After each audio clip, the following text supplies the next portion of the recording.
Hello, good morning mga guys, mga langga. So, dito naman ngayon ako ay magluluto ng kinamatisan. Kinamatisan lalagyan ko siya ng pechay, kinamatisan manok. At dahil mura na lang ang kamatis ngayon, so medyo magaan-gaan sa loob natin ng lagay ng maraming kamatis. Ang mahal ngayon ay ang sibuyas at kalamansi.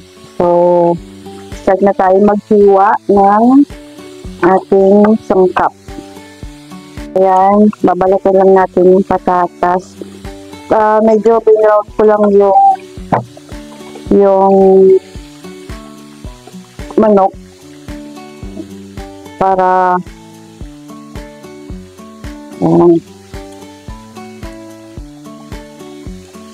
balikan lang natin itong patatas.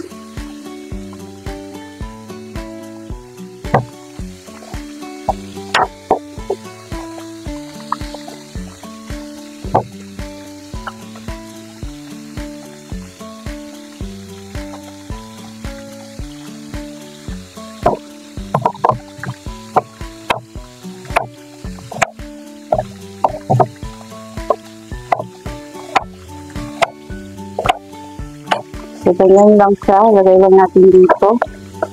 Tapos, isunod ko naman yung pechay. So, ganyan.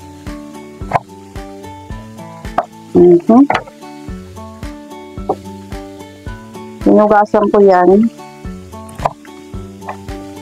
bago ko hiwain. So, hinugasan. Kailangan hugasan. Silipin nyo ang bawang dahon.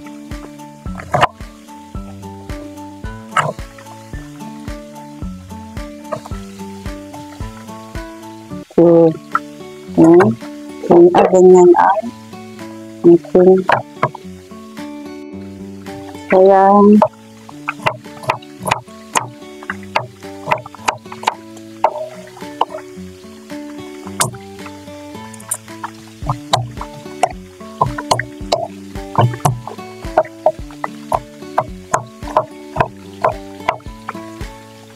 Tapos, susunod natin ang kamatis.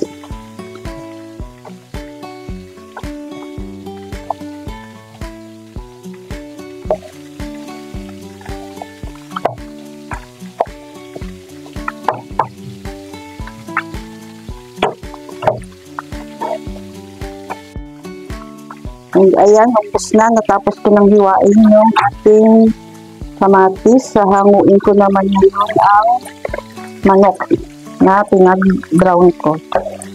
So, yan.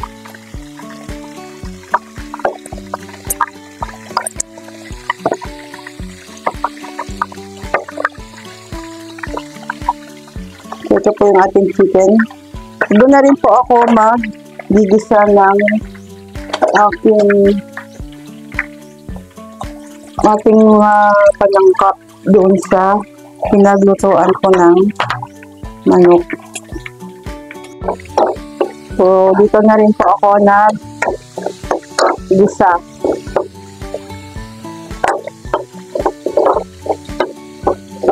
Dagdag lasa din yung mga dikit-dikit dun sa kawali na galing sa pinagprituhan natin ng manok. So, this time lalagay ko na rin yung kamatis.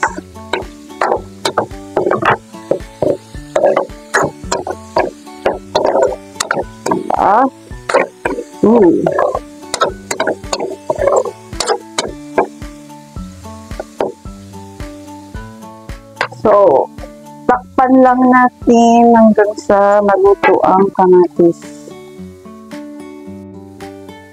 So, yan, tingnan natin. Lambot na. So, ilalagay natin itong ating binrown kanina na chicken. Yan.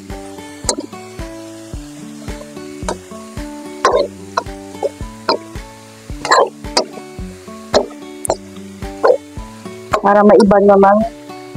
Puro na lang adobo, prito. So, ngayon, Napaisip ako, may napanood ako na video kay Chef Belaro. Thank you, Chef. Nakakuha ako ng idea sa'yo para maiba naman yung luto ng aking chicken. And ilalagay na rin natin itong patatas. Kay Chef Ron Belaro. Tapos yung pinagbabaran ko kanina ng chicken, ilalagay ko na rin yan.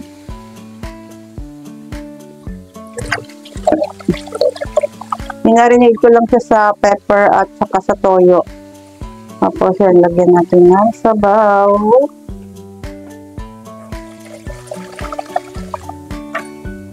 More sabaw pa.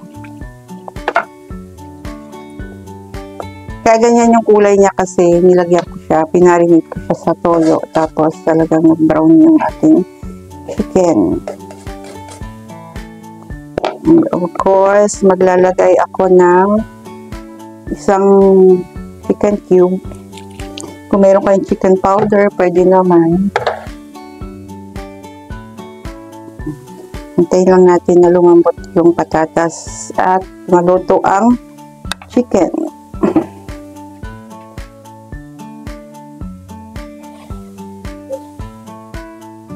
And now, it's done. Yan, luto na yung ating malambot na to. Yan, malambot na. Luto na rin yung ating chicken. This time, ilalagay ko na ang pechay. Diba? Ang daming pechay. Sarap na ito.